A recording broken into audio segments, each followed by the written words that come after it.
taking the Bible stories literally inverts their profound message, turns it on its head, turns their moral message upside down, and turns it into an immoral message.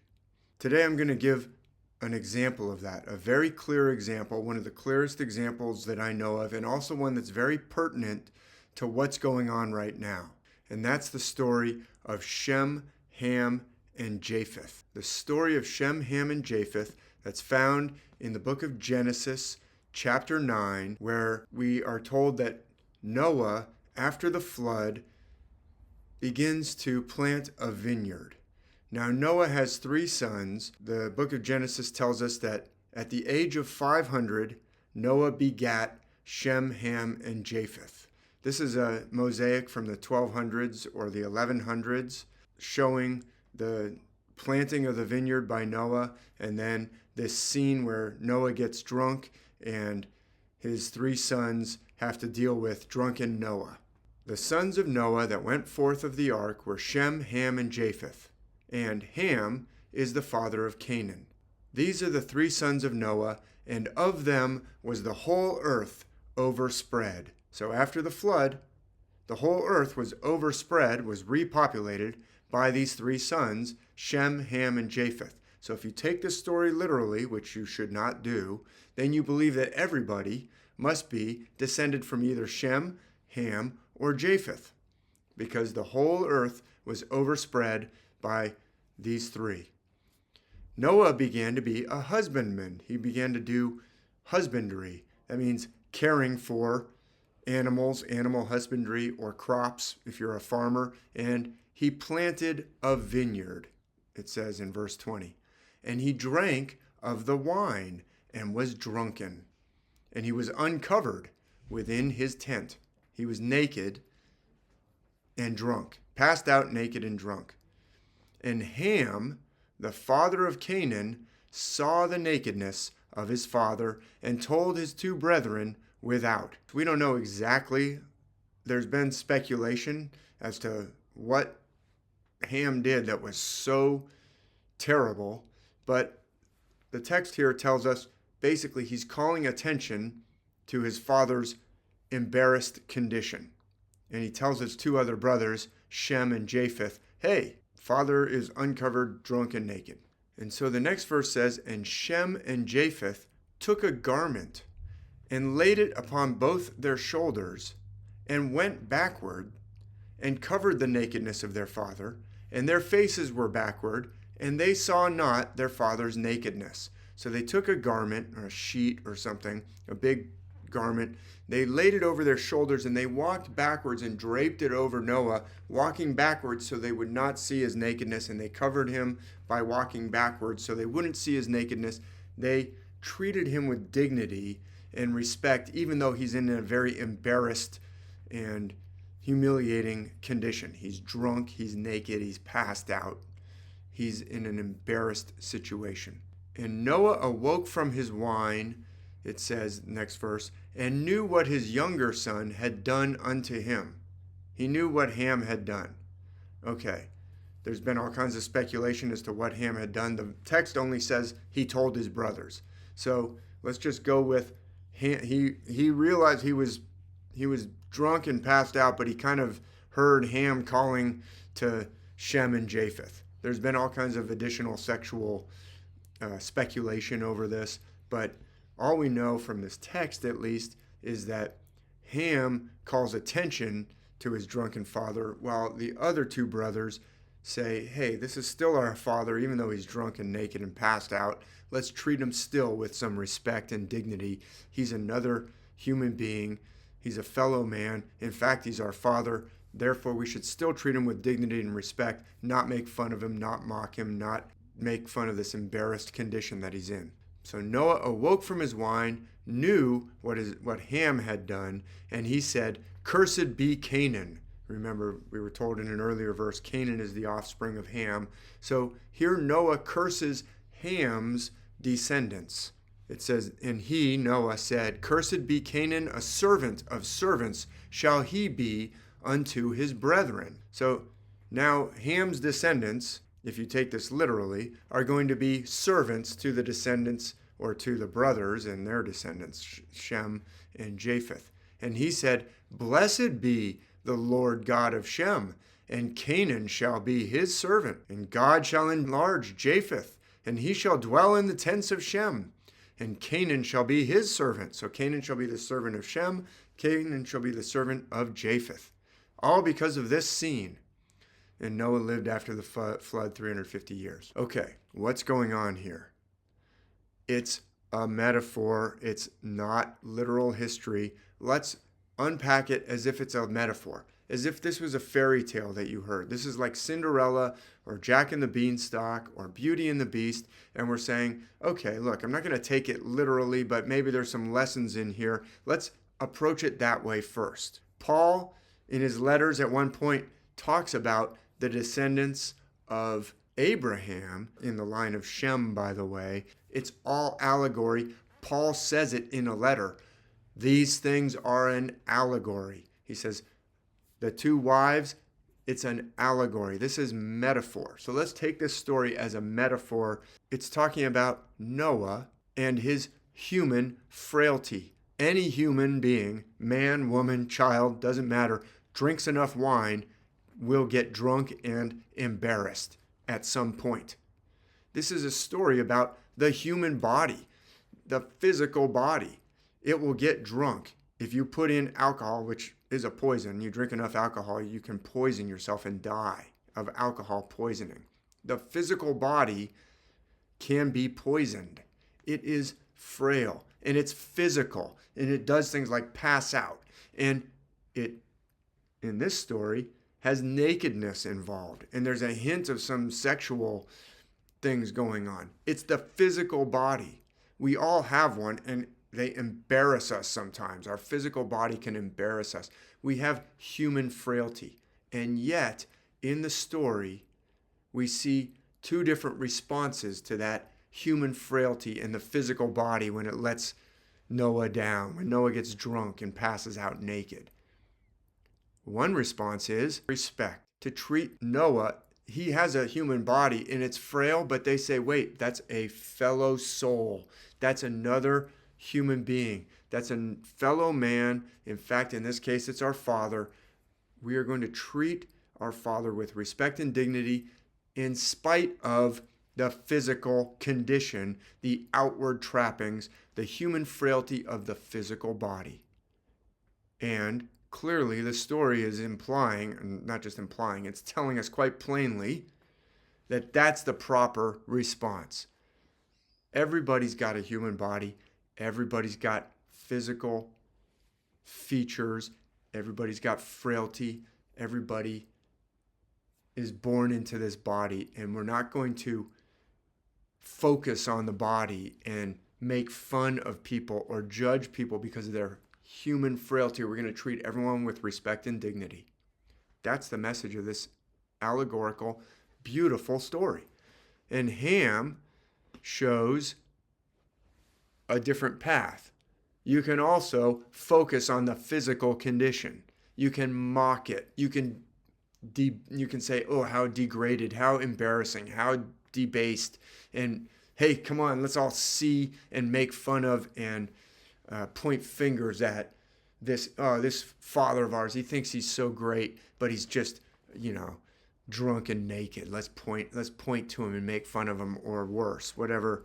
There's people speculate all kinds of sexual things, but sexuality is part of the physical human frailty where, we get into embarrassing situations.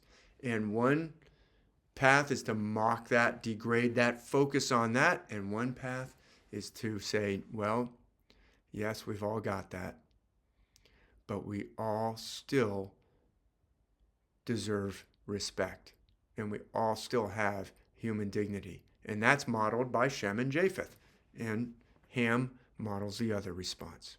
There's the message. Now, how has it been flipped upside down? Well, if you take it literally, then you start to focus on, Shem and Japheth did the right thing. The literal Shem and the literal Japheth, did the right thing in this literal story where a literal Noah got drunk, passed out drunk and naked. Well, Shem and Japheth did the right thing. They were blessed by their father. Ham did something bad. He was cursed. And forever after, his descendants, the descendants of Ham, will be cursed servants, slaves. You can enslave them. It's okay. It's biblical. It's been taken literally. So everyone on this whole planet must either be descended from Shem or from Japheth or from Ham. And you've got maps right up until recent times. This is a map from 1887. 1887. That is not a long time ago. In fact, it's a significant time period because by 1887, oil has been discovered. We've got, the Rockefellers making money off of oil in the United States. We've got the importance of oil becoming recognized, and we've got a Zionist movement in England to repopulate, to move the children of Shem back to the Promised Land.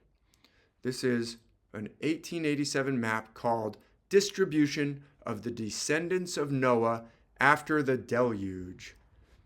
Countries occupied by, and then down at the bottom, Japheth and his descendants are going to be shown in red. Ham and his descendants will be shown in brown, the lands where the countries that they will occupy. And Shem and his descendants, they'll be in green. And you can see on this map, up the top part is in kind of a faint pink. The bottom part is in this tan brown. And then in the southeast, you've got green for Shem. But the colors aren't very bright, so I'm going to enhance them a little bit. It first says Japheth and his descendants will show those in red, and here's basically what they have shown in red. The Europeans, they're the children of Japheth. This is the traditional literalist teaching, the traditional literalist understanding, the descendants of Japheth. And there's some little notes written on the map. The descendants of Gomer probably occupied Germany, France, Spain, and the British Islands. Magog's descendants probably occupied the whole of Mongolia. Anyway, this is the children of Japheth. And it even says at the bottom of that red area, Japheth's descendants probably extend as far as China and Japan. When they made this map, they said, look, we've got to cover the whole earth. Everybody's got to be descended from either Shem, Ham, or Japheth. So we'll assign Japheth. What are we going to do with Asia? Well, it must be Japheth too. Okay. Then, next line, Ham and his descendants, their lands and countries and peoples will be shown in brown. And basically, I've outlined it here. I bumped up the color a little bit so you can see where they're arguing that the descendants of Ham are Africa and the southern part of India, the darker skinned parts of India. This is a very racist, literalist interpretation. I hope you can see what I'm driving at here. This is taking it literally and saying, aha, everybody descended from Ham. They're dark of skin. They're the servants of everybody else. That's the biblical arrangement. This is a literalist inversion of what the text is actually trying to teach. The text is actually trying to teach, don't get so hung up on the physical body. Treat everyone with dignity and respect. That's the true teaching. But instead, literalism focuses on the physical body. They take the message and they completely turn it upside down. So those lands, that's the lands of Ham. And this is completely mistaken. This is completely, utterly a false interpretation of the text. But that's where they believe that they've done all this, chopping up of, well, there's certain parts of, the Middle East is Ham, but then the rest of it is Shem, and that's going to be in green. And here's what they say, that's where the original children of Shem settled down. You can see the children of Shem are not in Canaan. They're not in modern day Israel yet. No, they have to go in and exterminate all the Canaanites. I talked about that in my previous video. This literalist, taking this literally, inverts the message and turns it on its head, and it's hideous. It's repulsive. Oh yeah, the children of Shem were promised the land of Canaan, and they were supposed to go in there and kill all the Canaanites. This is still motivating the argument to this day. To this day, you can hear literalist people, biblical literalists, telling you that the children of Israel were promised Canaan, and they were supposed to kill all the Canaanites. Those were children of Ham, and they didn't finish the job, so they've got to do it today. It's racist. This is a clearly racist doctrine. But anyway, there's Shem, and interestingly, this map from 1887, they believe that the northern India is also descendants of Shem. This is like taking a fairy tale and then mapping it out and building actual political policy on it. It's like taking the stories of Mother Goose. Like, where does Mother Goose fit on this map? Here comes Mother Goose. I want to know where she lives. Probably, she lives over here. All right, so let me prove that this story is based on the stars. I've talked about this before. I'm just going to briefly show that Noah is a constellation, and in this story, the whole situation of the story is based on the stars. The children of Noah and what they do in the story is based on the stars. Let me start by outlining the Great Square of Pegasus. The Great Square of Pegasus is these 4 stars right here, and you can connect those 4 stars. They're very noticeable in the night sky. You can connect those 4 stars and make the Great Square, which I'm outlining right here. That's the Great Square of Pegasus, and that is, in this case, the vineyard. That's the vineyard that Noah plants. The Great Square functions as a vineyard in many different myths around the world, including stories that were collected up into what we call the Bible. I can add some supporting evidence to that argument by looking at the story of Balaam and his talking donkey from Numbers chapter 22.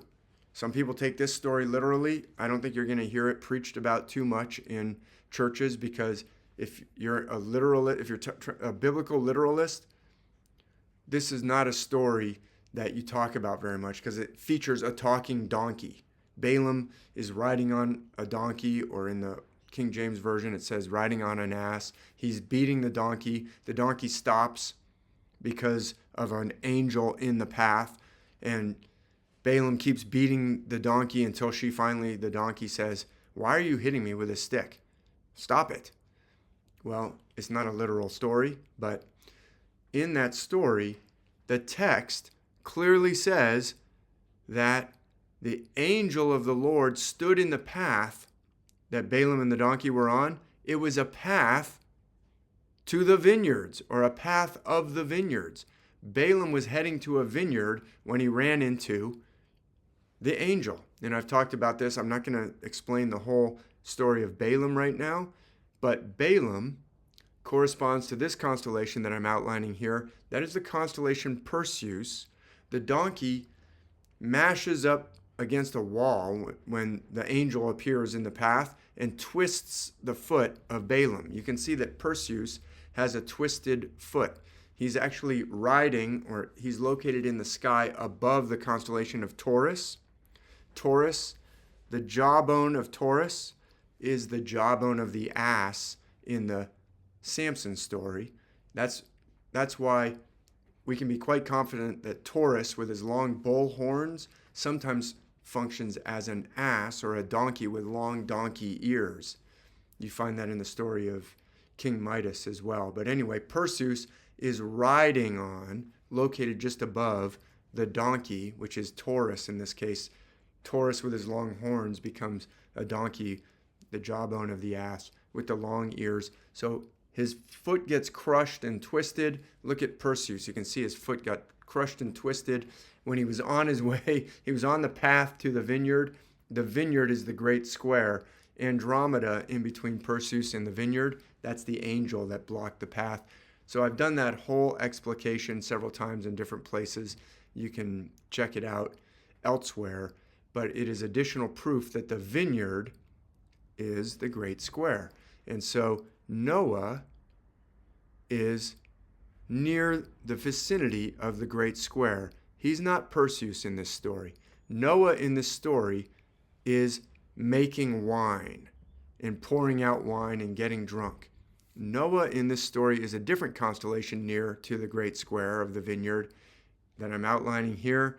That is the constellation Aquarius. And if you want to see more of my arguments as to why Noah is Aquarius, go check out the Celestial Bible Tour course, where I go through a lot of the stories of the Old Testament and touch on some New Testament stories as well.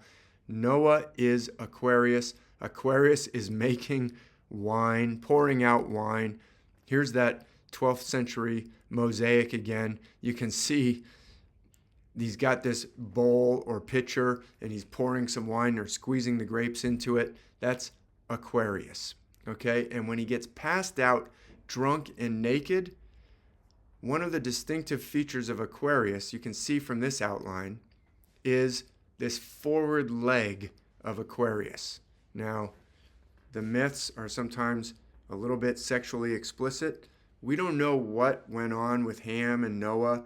It's only hinted at, and there's speculation, but there is kind of a sexual embarrassment component in this story. The text definitely tells us that Noah was passed out drunk and uncovered in his tent, and Ham is calling attention to the nakedness of Noah. You see what I'm driving at here? Look at the forward leg of Aquarius, okay? That could be the forward leg of a running figure, but if it's someone who's drunk on wine, as Noah is in this case, that could also be a particular specific portion of the male anatomy, okay? Shouldn't have to need to spell it out if you look at the picture. That's what Ham is calling attention to.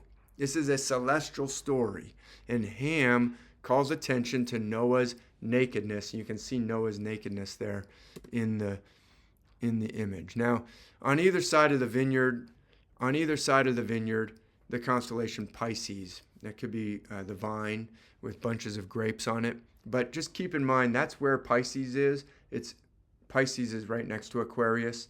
The great square is actually more visible in the sky than the two fishes of Pisces. The best way to see Pisces, if you're looking for Pisces in the sky, is first to find the great square and then trace out Pisces. There's where Pisces is, kind of flanking the great square. Now, let's try and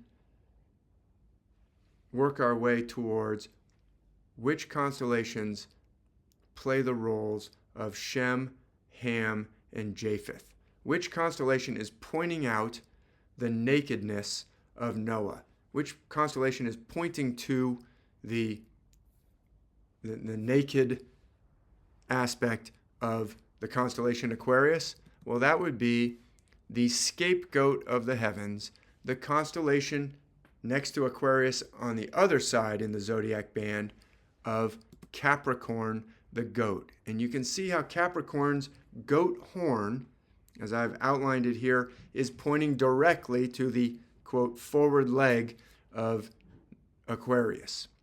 Capricorn is pointing out the nakedness of Aquarius. And that, I argue, is Ham. Ham, who becomes the scapegoat, who becomes cursed, because he's focusing on the physical frailty, the degraded condition of Noah, the debased situation that Noah finds himself in after getting drunk and passing out. That is what's going on in this story, and you can see it. This is a different manuscript from the 1100s in which Ham is pointing out the nakedness of Noah. You can see the figure is labeled, and he's making these hand gestures. Those hand gestures, I have argued, refer to, it's like a specific hand gesture to indicate the constellation of Capricorn, the important zodiac constellation of Capricorn. Ham has one hand up in kind of the bobtail of the goat, and one hand is pointing in the horns of the goat. And you can see from the outline of the constellation, and he's got his elbow bent, the constellation Capricorn is indicated by this hand gesture of a bent elbow, one hand in a kind of a thumb up bobtail, and one hand in a pointing goat's horns position. You see this in paintings all the way up through like Da Vinci's Last Supper. That is the hand gesture to indicate Capricorn. Interestingly, out of the 12 disciples, it's Thomas who makes this same hand gesture in the paintings of Doubting Thomas, where he's putting his finger in the wound of the side of Jesus. He does the exact same Capricorn hand gestures. And you can see that in artwork down through the centuries. This should go a long way towards establishing that Ham is associated with Capricorn. Nobody is descended from Ham. This is a metaphor. It's clearly a metaphor if it's based on the stars. This is not literal terrestrial history. Now, who could be Shem and Japheth? Putting this garment over their shoulder, you can see it in this illustration from the Darmstadt book. Shem and Japheth, they've got the garment over their shoulder like a sheet, and they're going to walk backwards to cover up Noah. And I thought about it. I couldn't figure it out. I went to sleep one night after thinking about it, not coming up with the answer. And I woke up the next morning, and I didn't have the answer right away, but I suddenly realized, aha, I know the answer. It's like it came to me overnight. I woke up the next morning, and I realized that sheet is the Great Square. So look over at the Great Square in the night sky. That is also the sheet. Not only is it the vineyard, it's the sheet that Shem and Japheth put over their shoulders in between them and walk backwards over Noah. Look at the Great Square. Shem and Japheth are, in this story, associated with the two fishes of Pisces that put the Great Square between them, the sheet, the garment, and then they go backwards over Aquarius. Look at how Aquarius is in relation to Pisces, and it's actually backwards in the cycle. They have to walk backwards over Aquarius to put the sheet down and cover up his nakedness. This is a celestial story. It is telling you profound messages, but if you take it literally, you're going to turn those messages on their head, as we've seen, because focusing on who's descended from Shem and who's descended from Japheth and trying to figure that out as if different ethnicities and races and countries and nations of the earth are physically descended from Shem, Ham, and Japheth is doing what? It's focusing right back on the body. It's actually inverting the message that the story is trying to tell us. So that is pertinent to this whole charge of, oh, you must be anti-Semitic if you're speaking out against the slaughter that's going on in Gaza. This is a map of Israel, and the Palestinians are shoved into Gaza and the West Bank and East Jerusalem, and they're having their lands slowly taken away and settled. They've been pushed off their land. Why? Based on what? Based on basically ethnicity and race. It is horrific, the slaughter and the genocide and the war crimes that are being perpetrated in Gaza and the West Bank and now spreading to Lebanon. And it is being excused by some, and it is being predicated upon biblical literalism. You hear, even to this week, members of the leadership of Israel saying, this land was all ours, it was all given to us. אני רוצה מדינה יהודית. שזה אומר מה? מדינה יהודית. זה נורא נורא מורכב. זה מדינה שמתנהגת לפי עולם הערכים של העם היהודי. הריבונות של ישראל מתחילה בים ונגמרת בנהר. בשלב הזה או שבעצם אנחנו גם יוצאים את עבר הירדן? בשלב הבא. בסדר, לאט לאט. כתוב בחז"ל שעתידה ישראל, עתידה ירושלים להתרחב עד דמשק. זאת אומרת, אנחנו... רק ירושלים, עד דמשק. Bezalel Smotrich a une vision maximaliste de la terre promise. Elle inclut les territoires palestiniens, mais aussi des territoires en Jordanie, en Syrie, au Liban, en Irak, en Égypte ou encore en Arabie Saoudite. Une vision certes radicale, mais admise dans le débat public en Israël. אני רוצה מדינה יהודית. שזו... Land because It's very big. No. This is the promise of God to the patriarchs of the Jewish nation. It's 3,000 kilometers. It's almost as big as the Sahara Desert. so this is the biblical Israel. Can I Yes. call it? Yeah. So and this is what's and so which countries are these? And which country? Don't mention. I think it's Iraq Iraq. and Syria So you and believe part of Saudi Arabia. This is a holy place. It's a place, one part of the universe that was chosen by God. It's a kind of a stage for the Jewish nation to express the ideas and ideals of the Jewish nation. What are they talking about? They're talking about like because of descendant, because of, that is a racist way to create a state. It's like saying, no, this state is just for these people and not for those people. In other words, it's an inversion of the message, and it's acting not like Shem or Japheth. It's actually acting like Ham. Ham's actions were to focus on the body and the physical exterior. Shem and Japheth said, no, we all have dignity, even no matter what our external condition is. So what's going on right now is an inversion of the message and a following of the path of Ham, not the example of Shem or Japheth. And so this whole thing about anti-Semitic, as if somebody is descended from Shem, well, the Arabic peoples, if you want to be literalist about it, would also be descendants of Shem. I don't believe anybody's descended from Shem. I don't believe anybody's descended from Abraham. Abraham and his two wives are an allegory, are a metaphor. The letters of Paul say that plainly and clearly. All of these stories are celestial metaphor, and using them to actually commit genocide, to try and excuse war crimes and the slaughter of people and the taking away of their lands and their homes, is completely morally bankrupt.